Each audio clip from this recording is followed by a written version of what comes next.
Today, we're diving deep into one of the most intense geopolitical shifts happening right now: how Denmark and NATO have just cornered Russia in the Baltic Sea. This is not just another military exercise or a diplomatic move.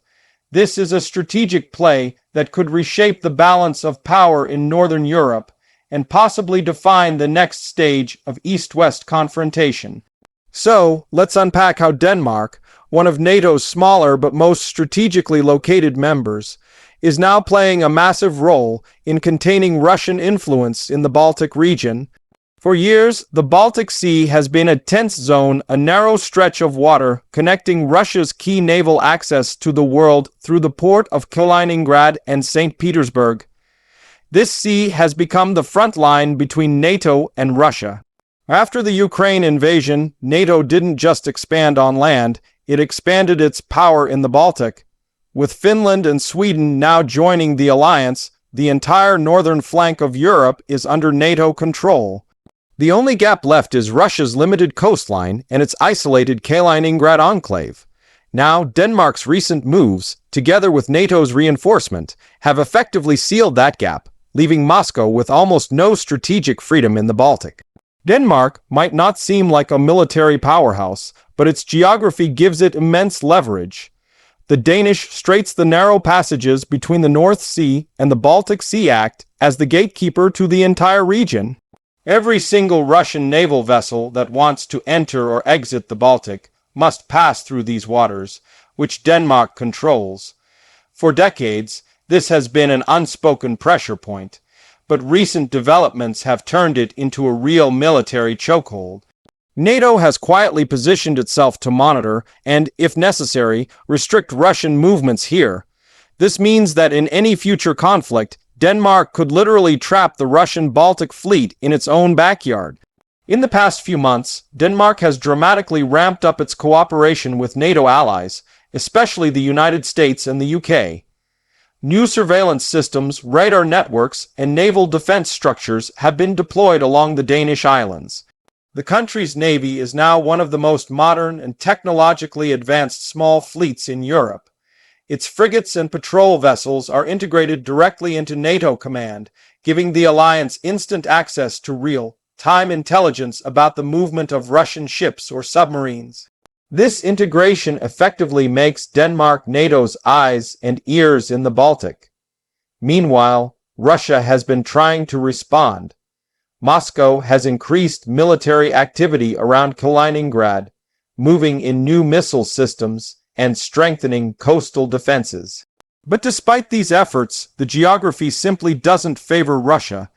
Kaliningrad is completely surrounded by NATO states Lithuania and Poland on land, and now by NATO-controlled waters at sea. If a crisis were to break out, Kaliningrad could be isolated within hours. This isolation is exactly what Denmark and NATO have been planning for. It's not about attacking, but about creating a situation where Russia's options are limited, its movements are monitored, and its strategic flexibility is gone. Another major factor is air power. NATO has increased air patrols over the Baltic, and Denmark's airbases play a crucial role in hosting and refueling Allied jets. With the arrival of F-35 stealth fighters in the Danish Air Force, the alliance's reach and readiness in the region have taken a huge leap. These aircraft can track Russian planes and ships far beyond the Danish coast, providing early warnings and rapid response capabilities. The message to Moscow is clear: the Baltic skies are no longer safe for surprise maneuvers. Denmark's role doesn't stop with military hardware. Politically, Copenhagen has been one of the strongest voices in the alliance, calling for tougher stances against Russian aggression. Danish leaders have made it clear that security in the Baltic is directly tied to the survival of small NATO states like Estonia, Latvia, and Lithuania. That's why Denmark has taken a leading role in coordinating Baltic defense plans and hosting joint exercises with those nations. It's also been a strong supporter of Finland and Sweden's NATO integration, understanding that a unified Nordic front would seal Russia's access points completely. From NATO's perspective, this is a dream scenario. With Denmark controlling the western entry, Sweden and Finland controlling the northern approaches, and Poland guarding the southern flank, the Baltic has essentially become a NATO lake. Russia's once proud Baltic fleet, which historically served as its window to Europe, is now cornered. Even if Russia wanted to project power westward, it would have to do so under the constant surveillance and potential blockade of NATO forces. This new balance of power also has major implications for global shipping and energy routes.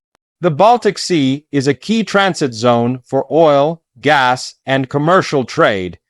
By controlling the sea lanes, NATO can secure its energy supplies while simultaneously threatening Russia's ability to export resources from its northern ports.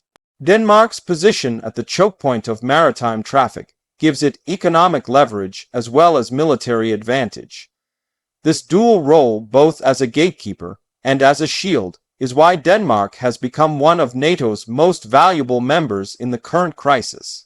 Russia, on the other hand, has been increasingly vocal in its warnings. Moscow has accused Denmark and NATO of militarizing the Baltic and destabilizing regional peace. Russian state media often claim that NATO's buildup is a threat to Russian sovereignty. But the reality is that this buildup is defensive in nature, a direct reaction to Russia's invasion of Ukraine and its continued aggressive posture toward neighboring countries. For NATO, deterrence is now the main goal. By surrounding Russia's Baltic access, the alliance hopes to prevent any further escalation. However, this cornering of Russia comes with risks. The tighter the walls close in, the more desperate Moscow might become. Kaliningrad, in particular, is a potential flashpoint. The region is home to Russia's most advanced Iskander missile systems and anti-aircraft defenses. Any NATO move perceived as a threat could trigger a rapid and unpredictable response. That's why Denmark and its allies are balancing between strength and restraint, projecting power without provoking open conflict. Behind the scenes, Denmark has also been investing heavily in cyber defense and intelligence operations. The Baltic region isn't just a physical battleground, it's a digital one. Russia has a long history of using cyber attacks and disinformation to destabilize its neighbors. To counter that, Denmark has partnered with NATO's Cooperative Cyber Defense Center, sharing intelligence and launching joint operations to protect communication networks and energy infrastructure. This hidden layer of warfare is just as crucial as the naval and aerial buildup we see on the surface. The strategic transformation of the Baltic has also unified NATO politically. For years, some European countries were hesitant about confronting Russia too directly. But the invasion of Ukraine changed everything. Denmark's firm stance has inspired others to take similar positions, creating a new sense of solidarity across Europe. The Nordic nations, once divided by neutrality and differing defense policies, are now aligned under one command structure.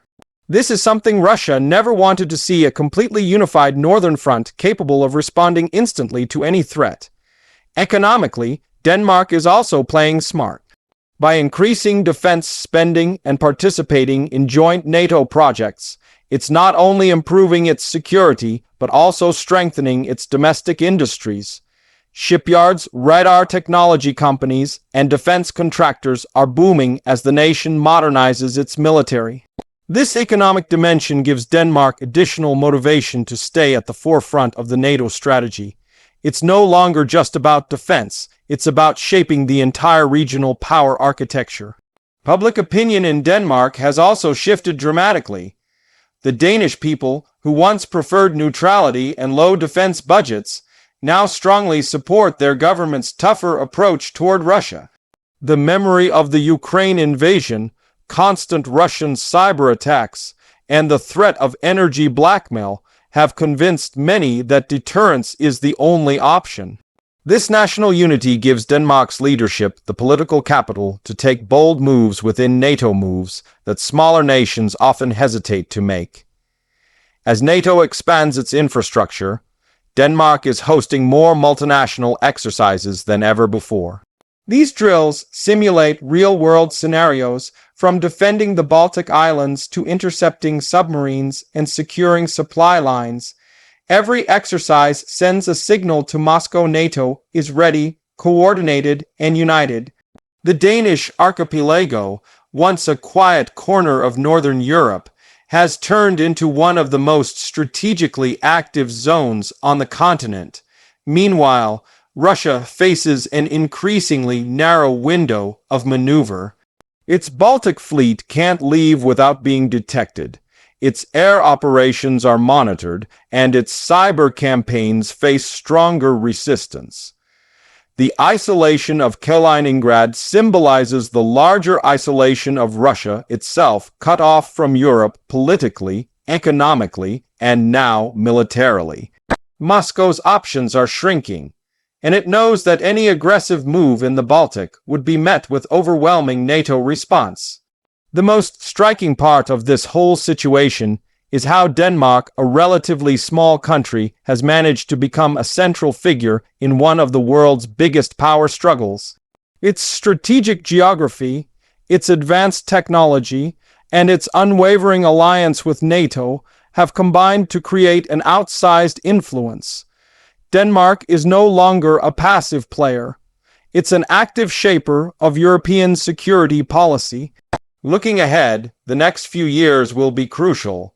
NATO will continue to fortify its presence across the Baltic.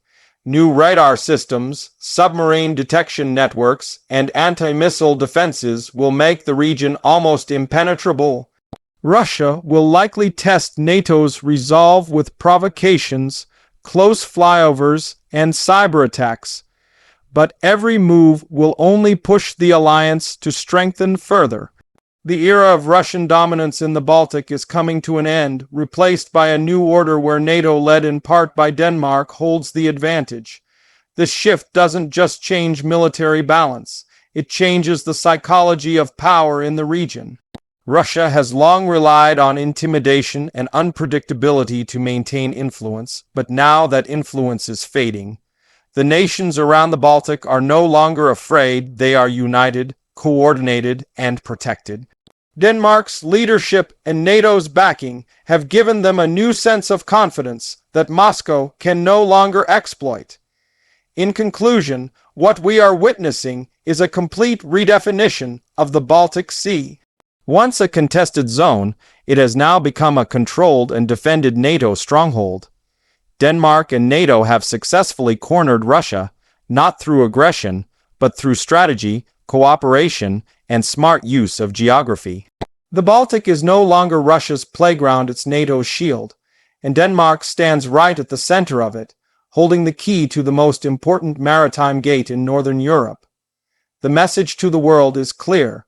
Small nations can play big roles when they act with determination and purpose.